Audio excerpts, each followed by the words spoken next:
تاہم اگلا پوائنٹ یہ ہے کہ اگر گھر کی زندگی پرسکون ہو، اس کا طریقہ یہی کہ میاں بیوی آپس میں مشورے کے ساتھ اس قسم کے معاملات کو طے کر لیا کریں، بچوں کے سامنے بحث مباحثہ کرنے سے بچا کریں۔ بچے اگرچہ چھوٹے ہوتے ہیں لیکن ان کی یادداشت بڑی تیز ہوتی ہے۔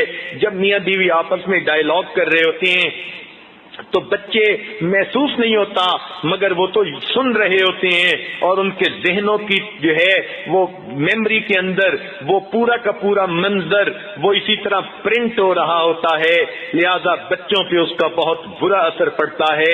اپنے ذہن میں وہ سوچتے ہیں نہ امی کی کوئی قدر ہے نہ ابو کی کوئی قدر ہے، یہ آپس میں ہی جھگڑے ختم نہیں ہوتے، ہمارے اوپر خواہ مخواہ روب چلاتے ہیں۔ چنانچہ ماں جب بچوں کو کوئی نصیحت کی بات کرتے ہوئے ذرا غصے ہو جاتی ہے، وہ کہتے ہیں کہ ابو کی ناراضگی کا غصہ ہم پہ نکال رہی ہے، اپنے دل میں وہ یہ کہہ رہے ہوتے ہیں۔ اسی طرح جب باپ غصے ہوتا ہے دل میں سوچتے ہیں امی بات نہیں مانتی، غصہ ہمارے اوپر نکالتے ہیں، چنانچہ بچوں کی تربیت نہیں ہوتی۔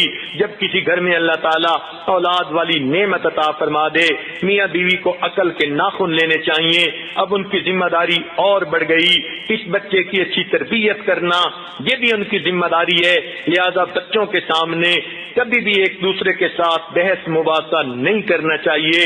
اول تو بحث مباحثے کا فائدہ نہیں، دو میں سے ایک جلدی ییلڈ کر جایا کرے کہ چلو میں اس کی بات مان لیتا ہوں۔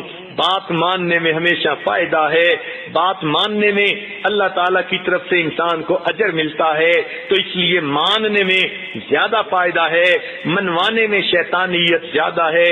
یہ سوچیں، میاں سوچے میں نے اپنی بات منوائی، ہو سکتا ہے اس میں خیر نہ ہو تو گھر کے اندر پھر بے برکتی ہوگی، بیوی بھی سوچے میں نے اپنی بات منوائی، ہو سکتا ہے اس میں خیر نہ ہو، کہیں اس وجہ سے گھر میں بے برکتی نہ آئے۔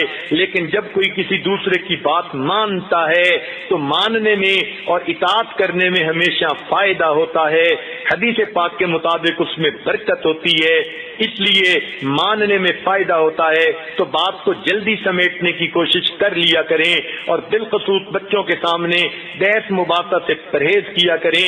جو خاوند اپنے بچوں کے سامنے بیوی کو ڈانٹ ڈپٹ کرتا ہے وہ سمجھ لے میں اپنے بچوں کو بگاڑنے کی پوری کوشش کر رہا ہوں، میں ایک بھی جو ہے کسر نہیں چھوڑ رہا بچوں کو بگاڑنے میں، اس لیے کہ میری بیوی نہیں تو ان کو ٹریننگ دینی تھی۔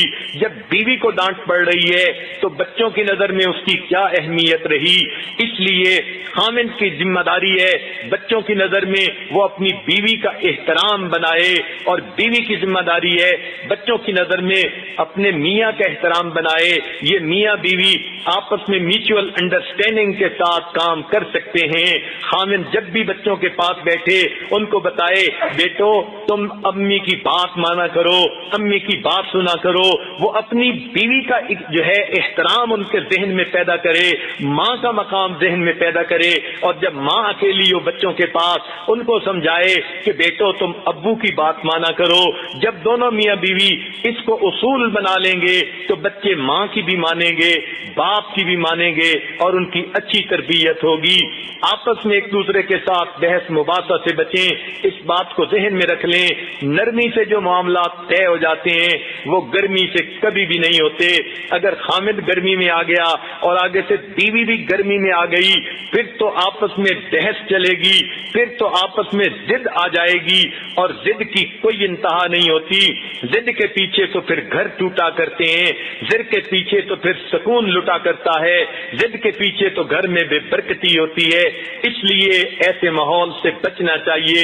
خامدوں کو یہ بات دل میں بٹھا لینی چاہیے کہ اگر وہ پیار سے اپنی بیوی کو قائل نہیں کر سکے پھر وہ تلوار سے بھی بیوی کو قائل نہیں کر سکیں گے۔ اس بات کو بلکہ اپنے جو ہے بیڈ روم میں لکھ کے وہ خامند لگا لیں کہ اگر میں پیار سے بیوی کو اپنا نہ بنا سکا تو میں تلوار سے بھی اس کو اپنا نہیں بنا سکوں گا۔ یہ پکی بات ہے۔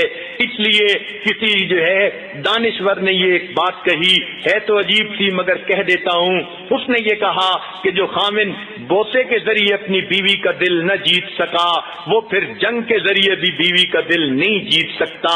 تو بات واقعی 100% سچی ہے. پیار کے ذریعے جو کام ہو جاتے ہیں وہ پھر آپس کے جھگڑوں کی وجہ سے ہرگز نہیں ہوتے. ہاں انسان کو چاہیے گھر کے اندر اپنا جو ہے وقت زیادہ گزارنے کی کوشش کرے.